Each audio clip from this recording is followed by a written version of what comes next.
case you don't already know this, I am a huge Godzilla movie fan. Always have been for as long as I can remember. Probably even before my first memory, matter of fact. I've been a fan of the franchise for so long that I can't even remember what my first Godzilla movie was. Possibly one of these three. A lot of his older movies I watched a million times as a kid, and I still get a kick out of them even today. The Showa movies are probably the reason why I love practical effects so much. Seeing everything Eiji Tsuburaya and his crew were able to create with the limited amount of time and money they had. And a chunk of that money went to the design and creation of some of the most famous movie monsters you'll ever see in cinema. Particularly this one. A new movie usually called for a new design for Godzilla. So, as you might expect, he has many different looks used in the franchise, each with its own appeal that makes it as unique as the movie it appears in. Naturally, these designs all vary in quality. Some of them are great, some of them are decent, some of them are more or less divisive amongst fans. Because of that, I've decided to create a list that narrows down the top 10 Godzilla designs that I love the most. Before we begin, rest assured, these are not what I consider the greatest Godzilla designs that exist, just a few that really stand out to me for personal reasons, such as nostalgia. So I'm going to keep things simple and provide a list of 10 designs that I just really admire, based both on the design of the Godzilla and also for the enjoyability I have for the movie this design appeared in, respectively. Now, let's begin.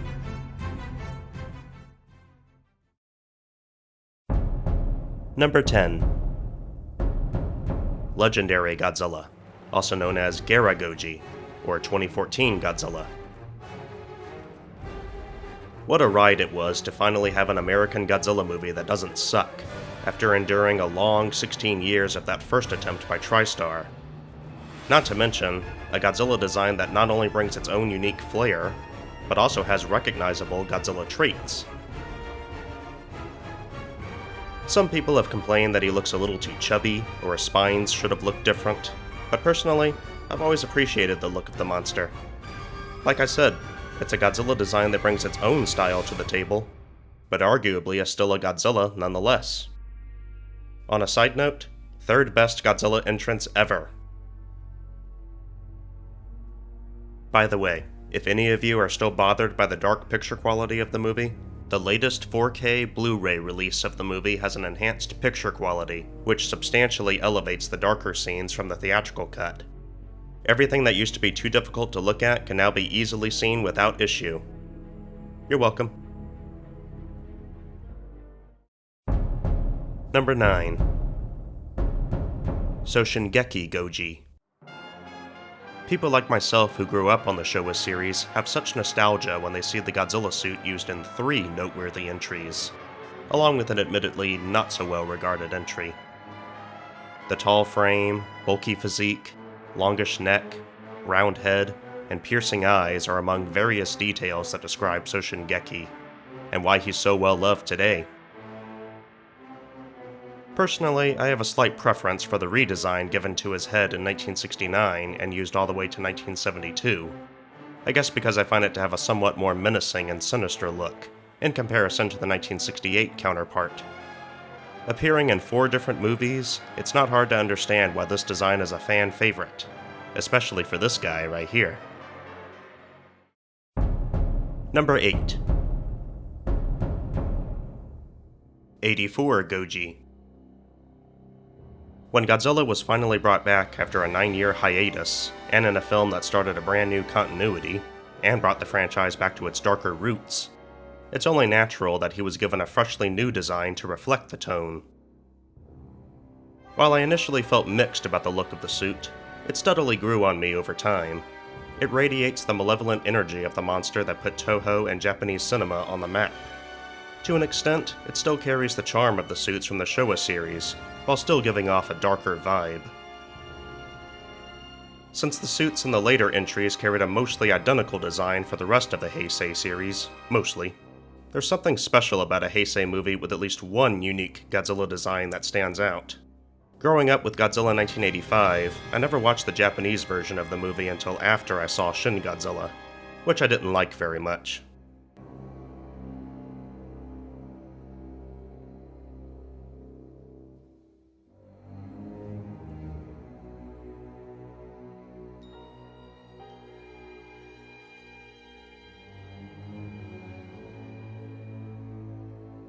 That's why I often look upon the return of Godzilla as the movie Shin Godzilla should have been, as I noticed a few similarities between the two movies.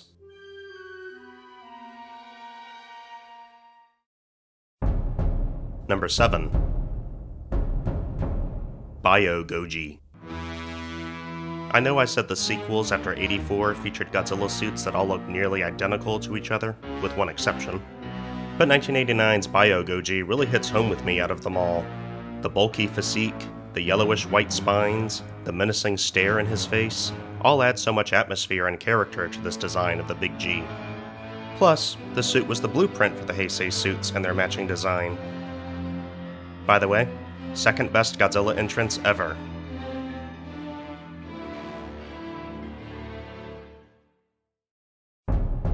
Number 6. Shodai Goji. Come on, you know this one had to make the list. The one that started it all. The design is catchy enough as it is, but further research into the behind the scenes of the movie's production, why Ishiro Honda was so determined to make a movie like this, a metaphor and message about the dangers and chaos of war and the use of nuclear weapons, all told through the perspective of a man who not only served during World War II, but also spent some time as a POW. My respect for the suit and the original Godzilla movie has since been largely amplified. Even more so when you learn just how much the movie changed the world upon its release in the US, introducing everyone to the world of suitmation, Ishiro Honda, and the art of Japanese cinema. It's no wonder why Jason Knott of the Huffington Post credited Godzilla King of the Monsters as the most important foreign film in American history. Also, massive props to Haruo Nakajima for managing to pull off a performance in a 200-pound monster costume with limited flexibility, vision, and dealing with an internal temperature of about 130 degrees Fahrenheit inside the suit.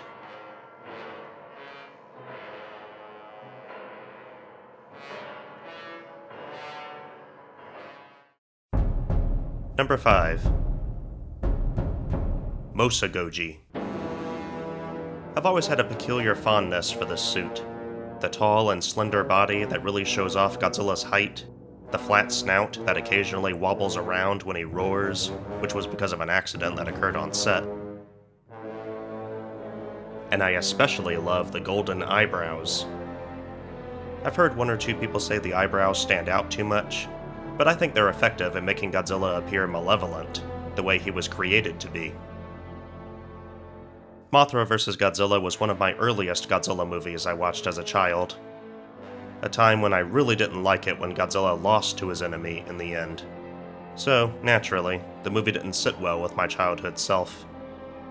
Looking back on the movie as an adult, I appreciate it much more now for its tone, production values, Akira Ifukube's energetic score, the successful blend of fantasy and science fiction, and I even used the movie for a class project in college, for which I earned massive praise from my teacher. Number 4. Mecha Gyakushu Goji. This suit was originally the Meguro Goji suit from Godzilla vs. Megalon. Same suit used in 3 different movies, along with 5 episodes of Zone Fighter, with 3 different faces to its name, so to speak. But Mecha Gyakushu manages to stand out from the former faces, at least to me. The ridges trailing along its forehead and scalp, making the face look like a T-Rex or a dragon. The short and detailed muzzle, almost reminiscent of Mosa Goji. The smaller eyes and low eyebrows, which make the face look like it's locked in a perpetual grimace. It's a face that really shouldn't go with a late Showa period Godzilla suit. Certainly not in the 70s, where he's long since been depicted as more heroic than evil. And yet, it just rocks, especially when placed on the Meguro Goji suit, with its semi-chubby build, thick legs, round tail, and the bulkier looking spines. Even though it took 2 years, 2 sequels, or 3, and 2 facelifts, they finally made the Meguro Goji suit pay off. It's a real shame the Showa series had to end with this suit, but at least they went out with a bang, delivering us a Showa Godzilla suit that absolutely stood the test of time. Oh, and this probably goes without saying, but best Godzilla entrance ever.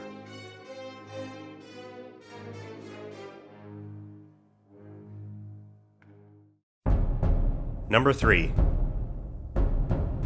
Sokogeki Goji. Man, talk about a scary Godzilla.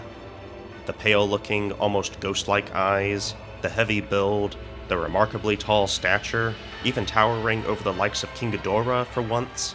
This is a Godzilla that was truly and unapologetically evil.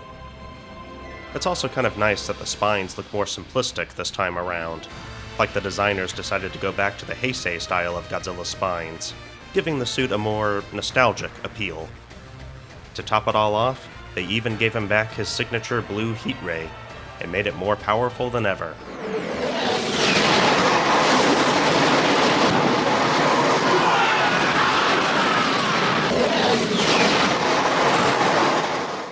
I'm not exactly a huge fan of seeing Ghidorah as one of the good guys, but man, was it cool to finally see Godzilla fight Baragon. Not to mention, for us to see Eisei Yamamoto one last time.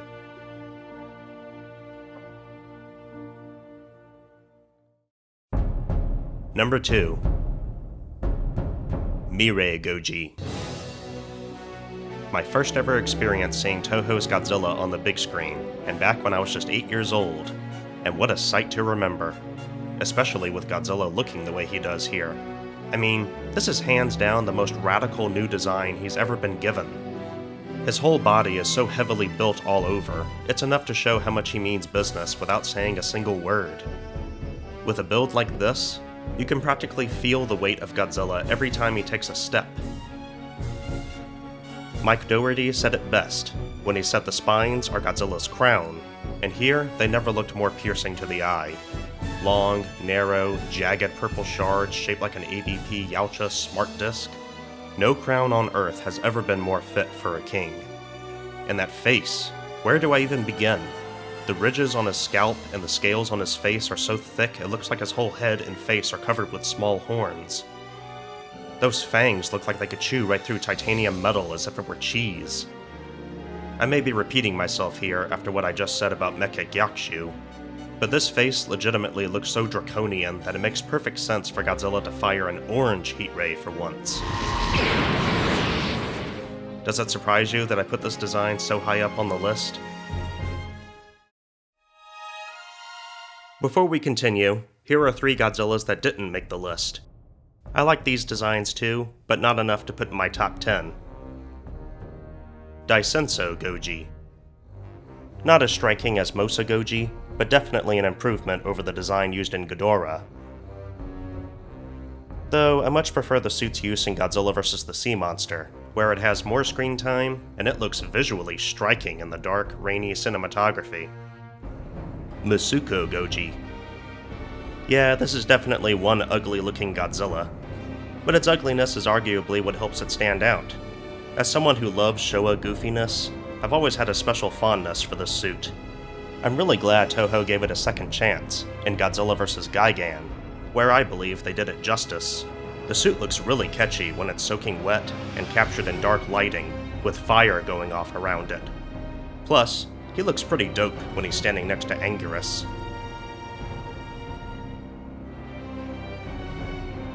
Minus Goji. After not enjoying Shin Godzilla as much as everyone else, and after feeling sorely disappointed with the Netflix anime trilogy and Singular Point, it was like a breath of fresh air to see Toho finally give us a genuine take on Godzilla, and in a story that harkens back to the tone and premise of the classic 1954 original. As soon as Godzillasaurus appeared, I knew this was going to be the Toho Godzilla movie I'd waited almost 20 years to see.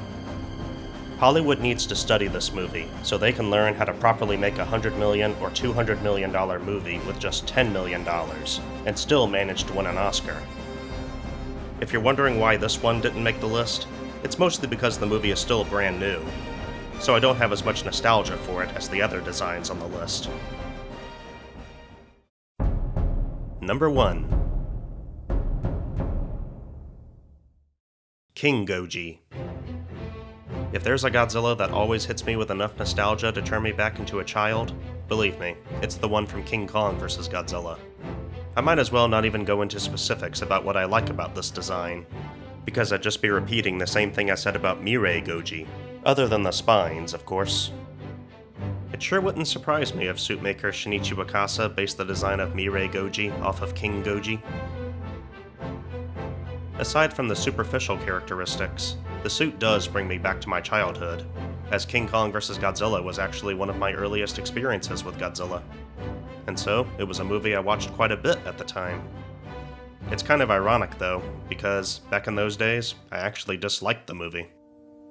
As I said about Mothra vs. Godzilla, my childhood self always hated it when Godzilla lost at the end, whether it be by humans or another monster, and I held on to that grudge for most of my life, right up until about 2016, when I attended an entertainment technology course in college, which is where I learned how to examine a story from a more philosophical perspective, from the characters to the music, all the way down to the camera angles. This knowledge gave me a whole new outlook on the Godzilla movies I initially didn't like growing up, and actually made me appreciate them so much more as the pieces of art they clearly are. King Kong vs. Godzilla was one of those movies I came to respect after so long, and that's probably the reason why I consider it my favorite Godzilla movie. And both of those reasons are probably why King Goji takes the crown as my personal favorite Godzilla design.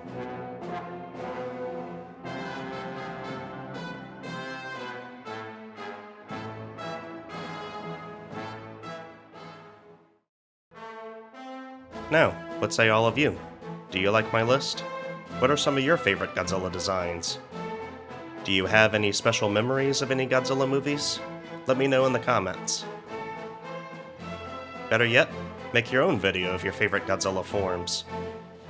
I'd love to hear your stories. Thanks for watching, and I'll see you all in the next one. Peace out.